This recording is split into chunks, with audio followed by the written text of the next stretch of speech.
નમસ્કાર મિત્રો, જય શ્રી રામ. હું છું હસમુખ નાયક. અત્યારે આપણે આવી પહોંચ્યા છીએ મહીસાગર જિલ્લાના વીરપુર તાલુકાના ખેરોલી ગામે. જો તોતળી માતાના મંદિરથી નજીક એક કનુભાઈ પંચાલની રીંગણની વાડીએ જો તમને તાજા અને સરસ રીંગણ તમને જોવા મળશે.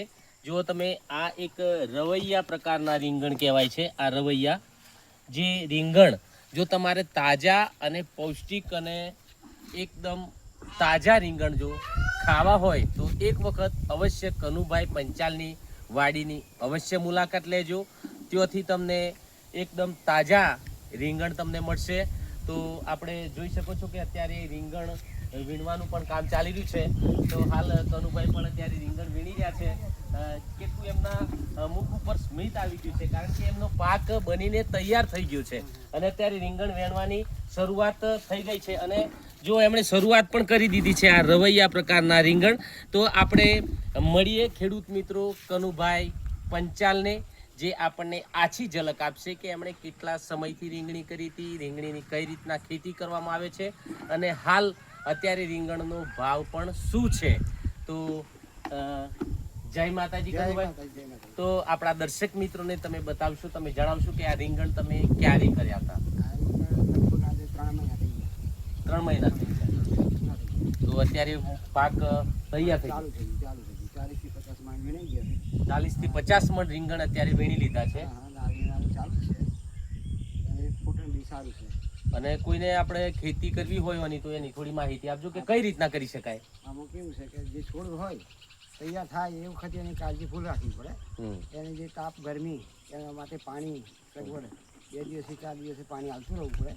એનો ઘાસચારો આતે દવા છોટવી આતે કરવું એ બધું ધ્યાન રાખવું પડે. એટલે નાના છોકરાનું જેમ ઉછેર કરતા હોય એ રીતના આનો ઉછેર કરવો પડે. ઘણી મહેનત પડતી હોય છે એની અંદર, ત્યારે આ તૈયાર થતો હોય છે. અંદાજિત અત્યારે માર્કેટની અંદર તમે આને વેચવા જો તો શું ભાવ મળતો હોય છે? 17 થી 20 નો ભાવ મળે છે માર્કેટમાં. લુણાવાડા માર્કેટમાં જઈએ છીએ. લુણાવાડા માર્કેટની અંદર જાય છે. ભાવ વધી શકે એવી શક્યતાઓ? વરસાદ ઓછો પડે તો ભાવ વધી જાય. વરસાદના હિસાબે વધતા ઓછી ભાવ થતો હતો. તો જય માતાજી. આ હતા આપણા કનુભાઈ પંચાલ. સાથે જ એમના મિત્ર પણ અહીંયા છે, તો થોડી કાચી ઝલક આપી દઈએ. જય માતાજી. જય માતાજી. જય માતાજી. તો આ રીંગણી કઈ રીતના તૈયાર થાય છે, ક્યારે કરેલી અને કેટલા સમયમાં તૈયાર થાય છે? આ અખાત્રી ખરી ને, અખાત્રીના ટાઈમે રોપેલી. બરાબર. અને ઓને ખાલી સેવા જ કરવાની હોય છે. ફળ ખાતરને જે દવા દારૂ કરવાનું થાય એ કરવું પડે છે. બરાબર. આ 45 દાડામાં એનું રીંગણ લાગવાનું ચાલુ થઈ જાય છે. બરાબર. અહીંયા કેટલી પ્રકારના રીંગણ જોવા મળે છે? 2 પ્રકારના છે. એક ડોલી છે અને બીજા રવૈયા છે. આ જે છે એ રવૈયા કહેવાય. તો આ રવૈયા પ્રકારના રીંગણ છે. કોઈ કસ્ટમરને કદાચ આ રીંગણની જરૂર પડતી હોય તો ડાયરેક્ટ વાડી આવીને ખરીદી શકે? ખરીદી શકે. હા, તો મિત્રો તમને કહું છું કે તમારે તાજા રીંગણની જો જરૂર હોય તો કનુભાઈ પંચાલની વાડીએ અવશ્ય આવજો. બીજું કે હજુ પાક અત્યારે લણવાનો ચાલુ જ છે.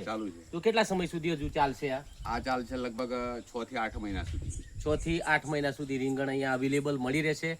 તો તમને કહું છું કે તમારે તાજા રીંગણની જરૂર હોય તો એક વખત અવશ્ય મુલાકાત લેજો. આપનું નામ જણાવજો. પગી કનુભાઈ પ્રતાપભાઈ. કનુભાઈ પ્રતાપભાઈ, જેમણે સરસ મજાની રીંગણીની માવજત કરી અને અત્યારે આ મોલ તૈયાર થઈ ગયો છે. તો તમને કહું છું તમારે પણ જો રીંગણની જરૂર હોય, તાજા રીંગણની જરૂર હોય તો કનુભાઈ પંચાલની વાડી અવશ્ય પધારજો. અને રીંગણનું બિયારણ કઈ પ્રકારનું છે તો એ બાયોની અંદર લિંક આપેલી છે. એ લિંકના માધ્યમથી તમે એ બિયારણ ખરીદી કરી શકો છો. ધન્યવાદ. જય શ્રી રામ. જય માતા. જય માતા.